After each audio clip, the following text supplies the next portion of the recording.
우리 다 같이 합독 다 함께 읽도록 하겠습니다. 시작. 새 계명을 너희에게 주노니 서로 사랑하라. 내가 너희를 사랑한 것 같이 너희도 서로 사랑하라. 너희가 서로 사랑하면 이로써 모든 사람이 너희가 내 제자인 줄 알리라. 오늘이 공식적으로는 우리 16기 제자반 친구들과 이 16기 제자반이라는 이름으로 만나는 마지막 날입니다. 우리가 살아가다 보면 이 마지막이라는 단어를 참 많이 듣게 됩니다. 마지막이라는 단어가 주는 무게감이 있기 때문에 그렇습니다. 저에게도 늘 이 마지막이라는 단어는 참 가슴 깊이 다가오는 말이기도 합니다. 부모님의 마지막 유언, 마지막 말씀, 그 말씀을 기억하는 사람, 참으로 평소에 부모님한테 잘해드리지 못했던 것들 때문에 그 마지막 말씀은 어떻게든 기억하고 지키려고, 그리고 그 말씀에 참 많은 의미를 두기도 합니다. 우리 제자반도 어제 마지막 토요반 같은 경우는 마지막 수업을 했습니다. 그리고 마지막에 제 이야기는 시원섭섭하다 이렇게 이야기했더니 한 자매가 저에게 저는 시원하기만 합니다 라고 이야기했습니다.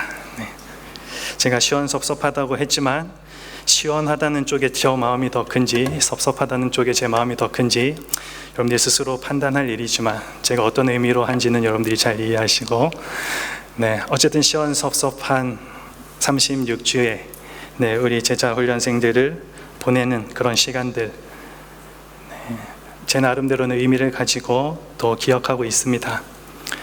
제자 훈련을 받은 사람들, 또 앞으로 받을 사람들, 제자 훈련은 총 3권의 교재로 되어 있습니다. 1권은 신앙의 터 다지기, 말씀과 기도, 그리고 간증이 무엇인지에 대해서 간단히 배우고요. 책 2권에 가서는 우리 구원에 관련된 교리에 대해서 배우게 됩니다. 그리고 책 3권에는 1권과 2권을 종합으로 해서 삶 가운데 어떻게 살아가야 하는가, 왜 섬겨야 하고 왜 봉사해야 하고 왜 그렇게 살아가야 하는가에 대해서 배우게 됩니다. 그런데 제자훈련 3권 제일 마지막과 12가의 그 긴 훈련을 마치는 훈련생들에게 마지막으로 가르치는 것이 있는데, 그것은 바로 사랑에 관한 것입니다.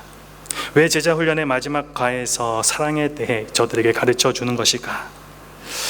기독교는 사랑의 종교라는 말이 있습니다. 우리가 계속해서 십자가에 대해서 말씀을 묵상하고 있지만 하나님의 사랑, 또 하나님을 표현하자면 우리는 사랑이라는 단어, 십자가도 우리를 향한 사랑 때문이고, 성경의 모든 내용이 다 사랑에 관련된 내용입니다. 사랑만큼 기독교의 본질, 그리고 예수님의 제자로서 산다는 것의 특징을 잘 나타내주는 단어가 없다라고 생각됩니다. 그러기에 성경에 나오는 모든 명령들은 사랑하라라는 말로 요약할 수가 있습니다. 하지만 그럼에도 불구하고 참으로 아이러니하게도 이 땅 가운데 살아가고 있는 그리스도인들이 가장 실천하기 어렵고 또 많이 실패하고 있는 것은 바로 이 사랑에 관한 것입니다. 바꾸어 말하면 교회인 저와 여러분이 세상에서 빛과 소금의 역할을 잘 감당하지 못하고 있다라고 생각할 수 있다는 것입니다. 오늘 본문은 가장 큰 계명이라고 불리는 것입니다. 이것은 마태복음 28장에 나오는 지상대명령과 짝을 이루는 예수님의 말씀입니다. 부활하셔서 승천하실 때 마지막으로 하셨던 말씀이 이 지상대명령이라면, 십자가에서 돌아가시기 전에 제자들에게 마지막으로 하셨던 말씀이 바로 이 가장 큰 계명입니다.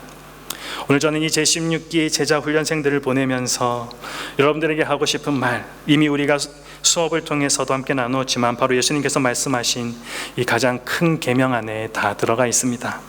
그만큼 예수님의 삶을 잘 요약하면서 동시에 예수님 따르기를 사모하는 예수 그리스도의 제자들이 꼭 기억하고 앞장서서 모범을 보여야 할 중요한 말씀입니다.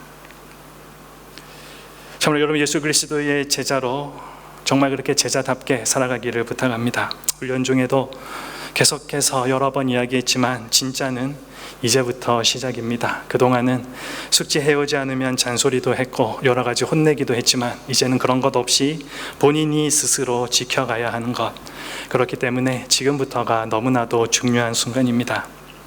그러면 어떻게 하면 이 세상 속에서 우리가 예수 그리스도의 제자로 살아갈 수 있을까? 우리가 예수님의 제자임을 어떻게 다른 사람들에게 보여줄 수 있을까? 오늘 우리가 수료증을 전달했지만 저 수료증을 코팅해서 내 목에 걸고 다닌다고 해서 사는 사람들이 나를 예수 그리스도의 제자로 인정해 줄까? 예수님은 십자가에 돌아가시기 전 마지막 밤을 이 제자들과 함께 보내셨습니다.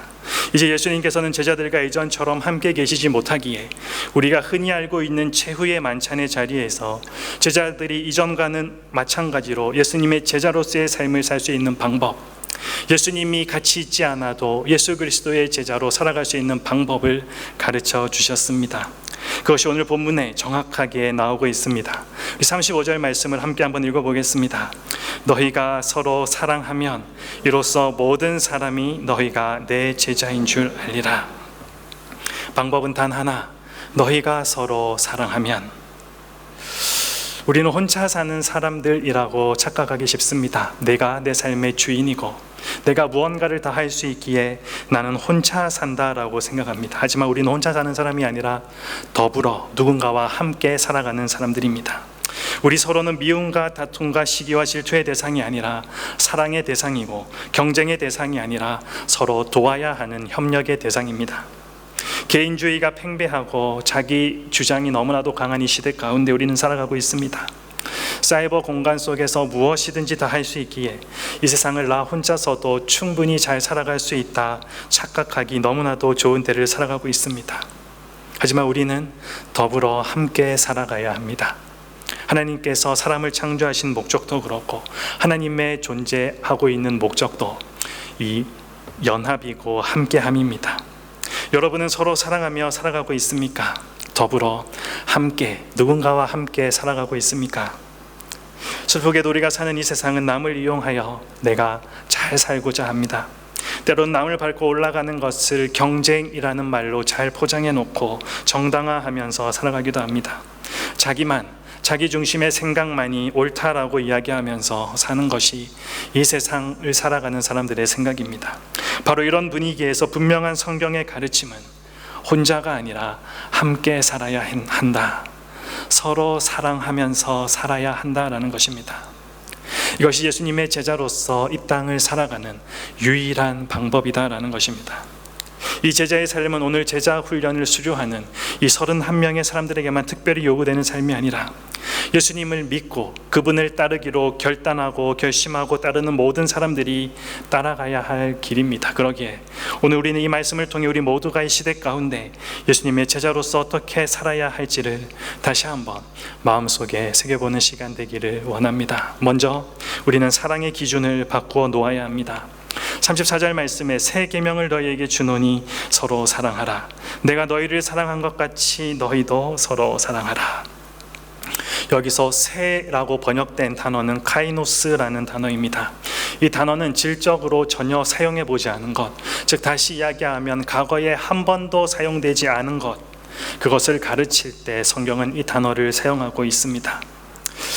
따라서 새 계명이라는 말, 이 말은 이전에는 없었던 정말로 처음 내가 너희들에게 주는 계명이다라고 우리는 이해할 수가 있습니다. 그런데 가만히 살펴보면 너무나도 이상합니다. 우리 모두가 알고 있는 것처럼 서로 사랑하라라는 이 말씀은 예수님께서 오늘 최후의 만찬 이 자리에서 제자들에게 처음 하셨던 말씀이 아니기 때문에 그렇습니다. 이미 율법에서 이웃 사랑하기를 내 몸과 같이 하라라고 하나님께서는 율법을 통해 말씀해 주셨습니다. 출애굽기 19장 18절 말씀에 원수를 갚지 말며 동포를 원망하지 말며 내 이웃 사랑하기를 내 자신과 같이 사랑하라. 분명히 하나님께서 율법을 통해 사랑하라 말씀해 주셨는데 지금 예수님께서 왜 이것을 새 계명이라고 말씀하고 있으실까? 예수님은 율법의 폐기자가 아니라 율법을 완전히 없애버리러 오신 분이 아니라 율법의 완성자로 이 땅 가운데 오셨습니다. 즉 예수님은 기존의 율법을 보다 완성되고 더 좋게 발전된 개념에서 우리들에게 새롭게 주셨다라는 것입니다. 그러므로 우리는 새롭다는 개념을 이러한 관점에서 이해해야 합니다. 이웃을 자기 몸과 같이 사랑하라라는 이 옛 계명, 구약의 율법의 계명은 인간 자기 사랑의 기준을 둔 것입니다. 어떻게 크게 한번 우리가 긍정적으로 해석해 보면 내가 내 몸을 사랑할 때 조건을 붙이고 사랑하지는 않듯이 무조건적으로 내 몸을 사랑하듯이 그렇게 남을 사랑해야 되는 것인가? 하지만 그 기준이 나한테 있기 때문에 사람의 사랑은 언제나 제한적이고 조건적인 사랑에 불과했습니다.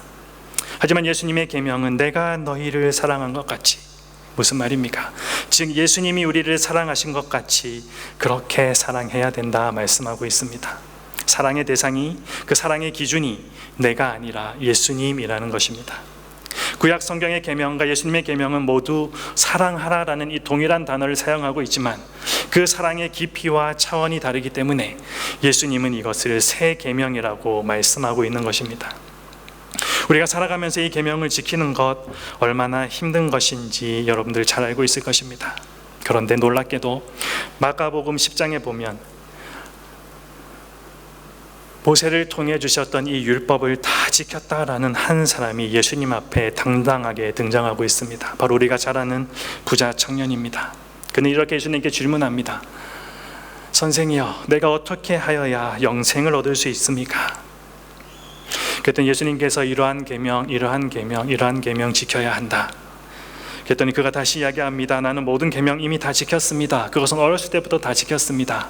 그렇게 스스로 자랑스러워하면서 아직도 무엇이 더 부족하냐라고 예수님께 질문하는 그 청년에게 예수님은 다시 말씀하십니다.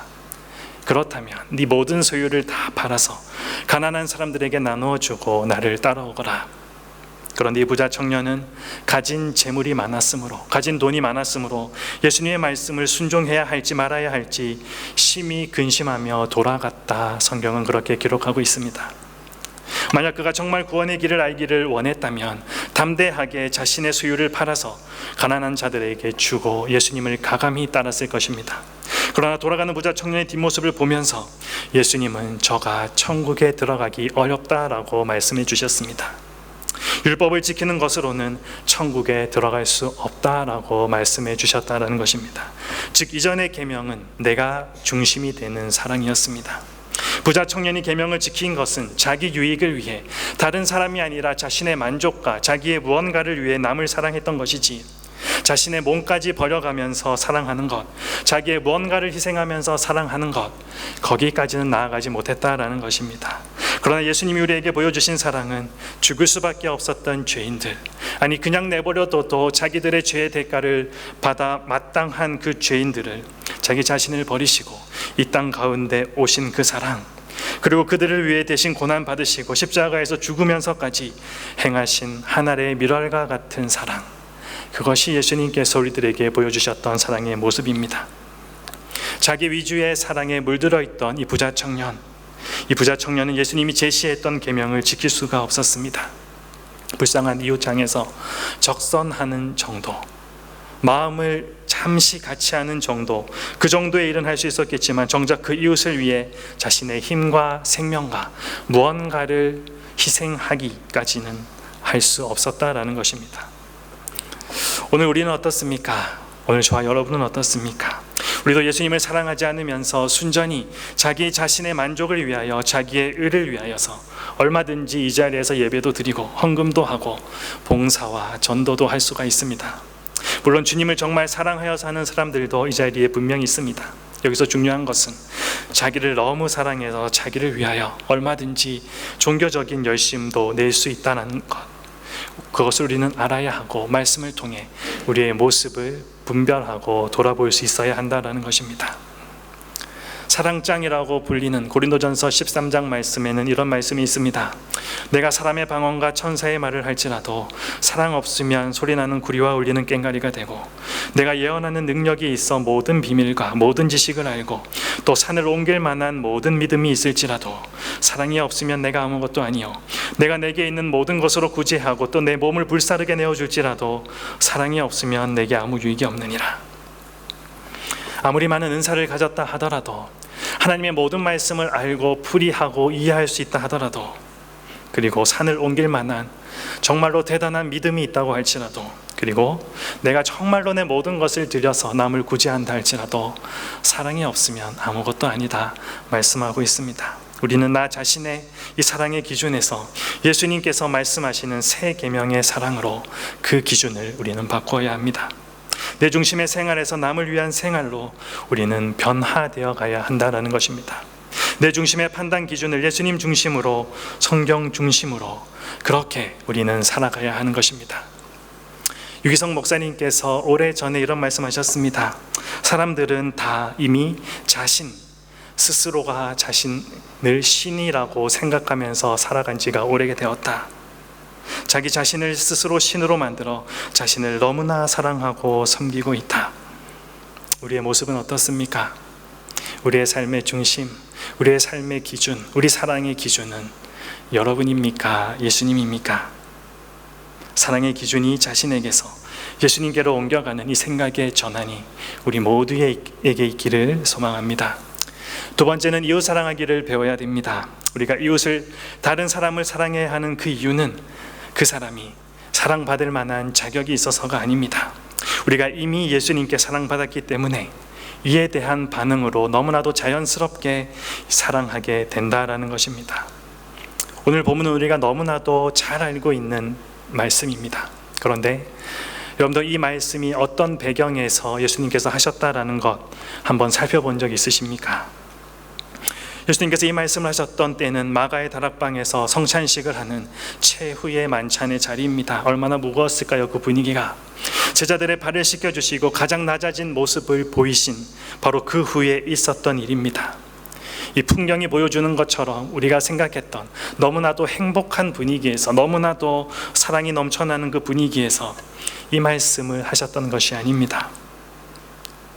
그 상황을 바로 옆에서 보고 있었던 사도 요한이 예수님의 그 복잡한 마음을 이렇게 표현해 놓고 있습니다. 우리 요한복음 13장 21절 말씀을 함께 한번 읽어보겠습니다.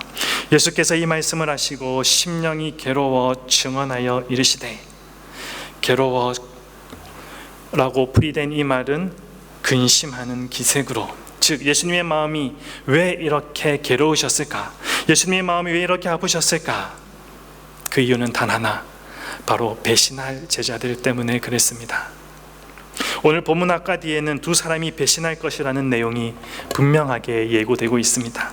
먼저 본문 앞에 나오는 21절과 30절에는 가롯 유다의 배신이 기록되어 있고, 또 하나는 36절부터 38절까지 예수님이 제일 사랑했다고 우리가 생각하는 바로 베드로의 배신이 기록되어 있습니다. 무슨 말입니까? 오늘 이 계명은 손수 발을 씻겨주셨던 제자 중에 한 사람이었던 그 가롯 유다, 그 가롯 유다에게 배반당할 것을 알려주신 후에 하셨던 말씀입니다.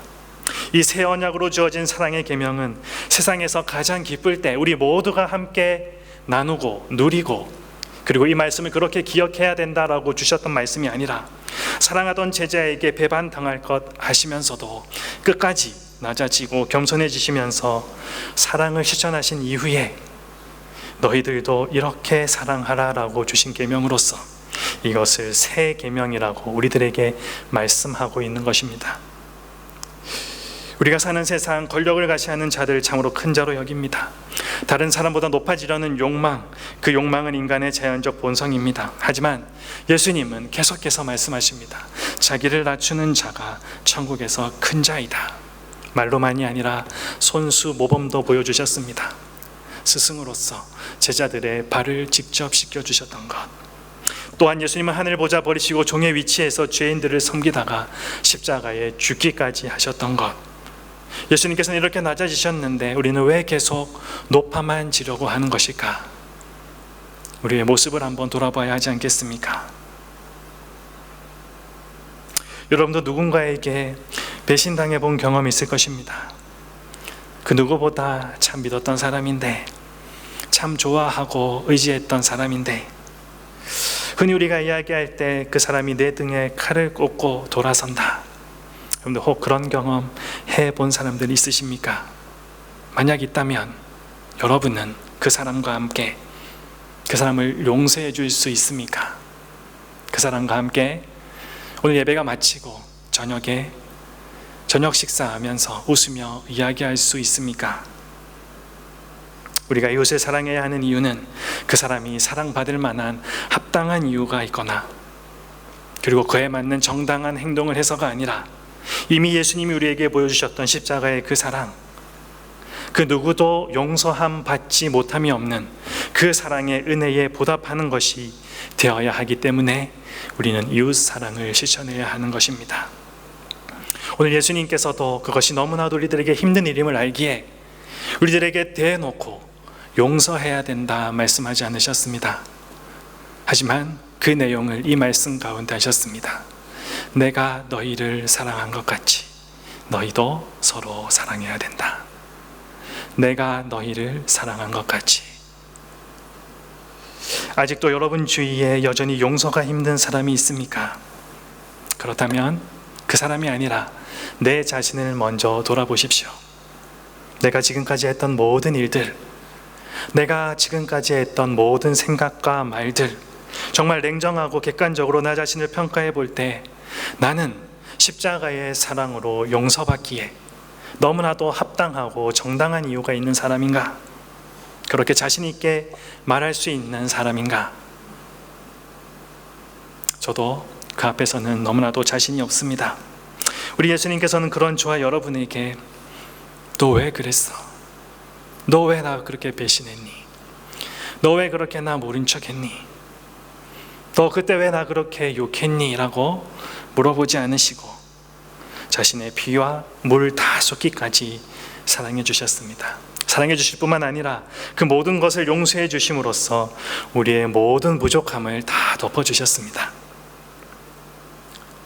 마태복음 5장 46절 말씀에 이런 말씀이 있습니다. 너희가 너희를 사랑하는 자를 사랑하면 무슨 상이 있으리요? 세리도 이같이 아니하느냐? 또 너희가 너희 형제에게만 무난하면 남보다 더하는 것이 무엇이냐? 이방인들도 이같이 아니하느냐? 우리가 우리를 사랑하는 사람만 사랑하면 무슨 상이 있을까? 우리와 친한 형제 자매, 내 마음에 드는 사람, 그 사람에게만 인사하면 무슨 소용이 있는가? 예수님께서는 오늘 분명하게 말씀하십니다. 예수님을 알지 못하는 사람도 그 정도의 사랑은 할 수 있다. 예수님의 오늘 이 질문이 우리들에게도 다가옵니다. 이 질문 앞에 여러분은 어떻게 대답하시겠습니까? 기독교는 사랑할 만한 가치가 있는 사람들만 사랑해야 된다 가르치는 종교가 아닙니다. 사랑할 수 없는 사람도 사랑해야 된다 말씀합니다. 그 이유는 우리가 하나님께 받은 은혜와 사랑에 감사하면서 참으로 세상 사람들이 할 수 없는 그 사랑을 할 때 그 사랑을 보고 정말로 세상 사람들이 볼 때는 너무나도 불가능해 보이는 그 사랑, 그것을 우리가 몸소 실천해 나가면서 살 때 우리가 예수 그리스도의 제자임을 그들이 알게 될 것이다 말씀해 주시는 것입니다. 여러분, 어떤 상황 속에서도 끝까지 낮아지셨던 사랑하는 예수님의 겸손과 복종을 기억하면서 이웃 사랑하는 열매를 맺어가기를 부탁합니다. 우리의 감정, 우리의 무언가가 아니라 우리에게 주어진 예수님의 세 계명, 즉 명령, 이 명령을 따라서, 명령에는 선택이 없습니다. 오직 복종, 순종만 따를 뿐입니다. 그래야 그것이 우리가 살 수 있는 유일한 길이기 때문에 그렇습니다. 이 말씀 기억하고 이웃 사랑해 가는 우리 모두가 되기를 소망합니다. 마지막입니다. 사랑에는 결단이 필요합니다. 사랑하는데 무슨 결단이 필요합니까? 사랑하면 당연히 좋은 거죠.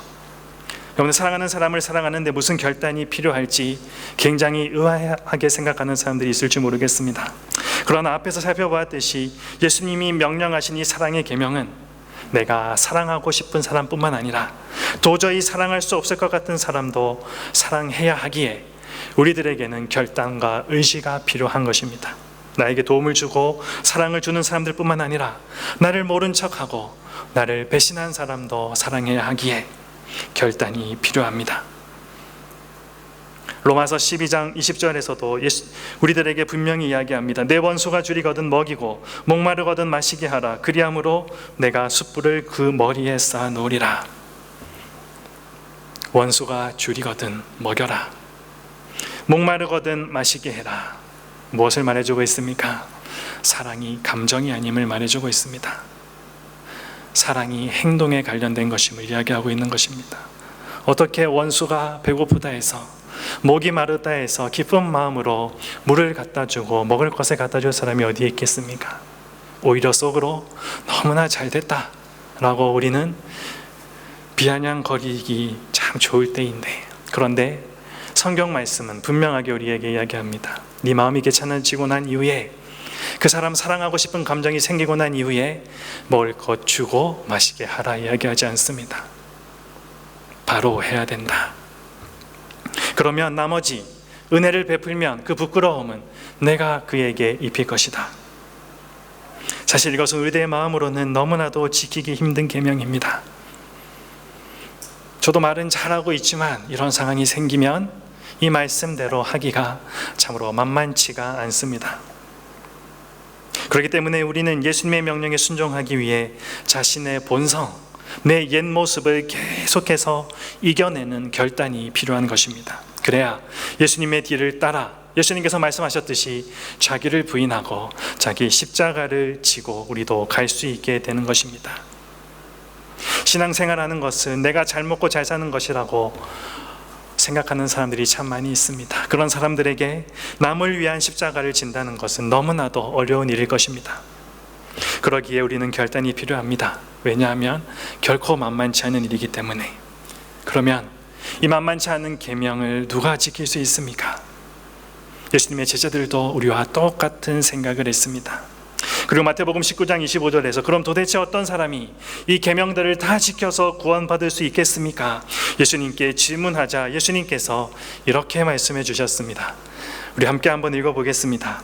예수께서 그들을 보시며 이르시되 사람으로는 할 수 없으나 하나님으로서는 다 하실 수 있느니라. 사람으로는 할 수 없으나 하나님으로는 다 할 수 있다. 우리의 힘이나 능력으로 예수님에게 우리에게 보여주신 것처럼 우리는 이웃 사랑을 할 수가 없습니다. 예수님께서 제자들의 발을 씻겨주시면서 몸소 섬김의 이웃 사랑을 보여주셨던 것, 우리는 할 수가 없습니다. 이것을 하기 위해, 이 세 계명을 실천하기 위해서 우리들에게 필요한 것은, 우리가 먼저 해야 하는 것은 바로 우리가 하나님 앞에 엎드려지는 것, 그리고 성령님의 도우심을 구해야 하는 것입니다. 그리고 무엇보다 우리에게 이것이 있어야 합니다. 오늘 본문 34절을 다시 한번 읽어보겠습니다. 새 계명을 너희에게 주노니 서로 사랑하라. 내가 너희를 사랑한 것 같이 너희도 서로 사랑해야 된다. 내가 너희를 사랑한 것 같이, 이것은 바로 카도스의 은혜입니다. 하나님이 나를 얼마나 사랑해 주셨는가를 아는 그 은혜, 그 카도스의 은혜를 아는 사람이어야 우리가 이 사랑을 실천해 나갈 수 있다 말씀하고 있습니다. 그러므로 우리가 진정 고민해야 할 것은 내가 다른 사람을 사랑하지 못하는 것이 아니라 나에게 하나님의 은혜가 부족한 것 아닌가, 우리들 스스로를 돌아보아야 합니다. 우리는 그 은혜를 아는 것만큼, 그 사랑을 아는 것만큼 다른 사람을 사랑해 갈 수 있기 때문입니다. 사랑하는 여러분, 오늘 예수님의 마지막 말씀은 너무나도 무게감이 있습니다. 특별히 사랑했던 이 두 제자의 배신을 알면서도 하신 말씀이기에 오늘 우리들에게 더욱 무겁게 다가오는 말씀입니다. 사랑은 감정이 아닙니다. 많은 사람들이 사랑을 쉽게 생각하지만 에로스적인 감정적인 사랑만 있는 것이 아니라 예수님이 보여주신 아가페의 사랑, 예수님께서 우리들에게 세상 가운데 보여주시기 원하는 사랑은 바로 이 사랑입니다. 사랑한다 하면서 희생과 손해보는 것 없다면, 우리가 예수님을 사랑한다고 하면서 예수님의 이 말씀을 지키고 있지 않다면 우리는 진짜 예수님을 사랑하지 않는 것일지도 모르겠습니다. 이야기 하나 소개하고 말씀을 마무리하도록 하겠습니다. 오대식 목사님이라는 분이 계십니다. 일본 교회를 많이 방문하셔서 더 많이 돕고 계신 목사님이신데, 일본 교회 방문한 이야기를 하나 들려주셨습니다. 한 교회에 예배에 참석했더니 예배 시간에 앞에 건장한 세 사람이 서 있었다고 합니다. 온몸에 문신을 한 세 사람. 그런데 이 세 사람에게는 세 가지 특징, 공통된 특징이 있었습니다. 첫 번째는 야쿠자 출신이라는 것, 두 번째는 아내가 한국 사람, 세 번째는 이 네 번째 손가락이 없다라는 것입니다.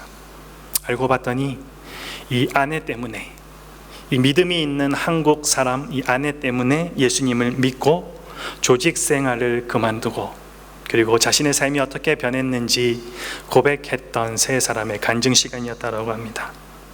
그들이 간증하는 가운데 예수님을 잘 알지 못했는데 자기 아내를 통해서 예수님을 알게 됐고, 정말 그분이 참 생명이고 참 진리이고 나의 구원자라는 것을 고백하고 인정하고 난 이후에 자기의 과거의 삶을 청산해야 하는데 첫 번째가 야쿠자로서 그 삶이었다고 합니다. 그러면 야쿠자로서 그 삶을 청산하기 위해서는 바로 이 네 번째 손가락을 잘라내고 나와야 한다라고 이야기했습니다.